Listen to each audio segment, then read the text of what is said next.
club was a shambles. It was in a bit of turmoil, but he knew we would all train properly. Well, my first spell was I had lots of different managers. The club was in a bit of turmoil. I signed in I think it was end of the August, beginning of September 1996, and believe it or not, from that time, from the August through to the January, I actually had 5 different managers, which I was beginning to think I was the common denominator in managers coming in and leaving. I signed for Alan Ball on the Friday, who lost his job on the Sunday. Then Asa Hartford came in. Then Steve Coppell came in for a short spell. Then Phil Neal took over for a little bit, and then in January, Frank Clark eventually came in. So in that period alone, it ended up being, and the club was a shambles. It was in a bit of turmoil.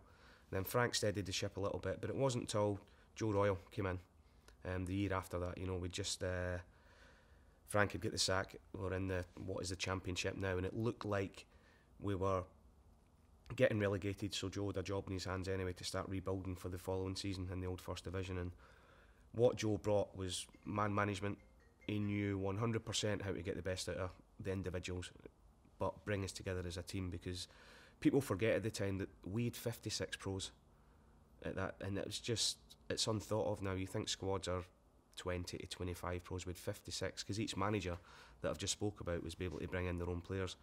And Joe, for me, was brilliant. He knew I liked, as we all did at that time, we liked to have a drink, but he knew we would all train properly, and he knew how to get the best out of us, and that was the main reason why we ended up getting back-to-back promotions, one in the playoff final, and then the following season, going into what is the Championship now, going straight back into the Premier League over 2 years. Players get credit for scoring goals, get credit for camaraderie and everything else, but the main factor for me, without a shadow of a doubt, was Joe Royle. Was top class. Make sure you subscribe to BetSafe's YouTube channel to find out what story I'll be telling next week. He's the only player I know that could nutmeg you with your legs closed, and he's pulled the clip in the bottom of my bed, cut the boxer shorts up,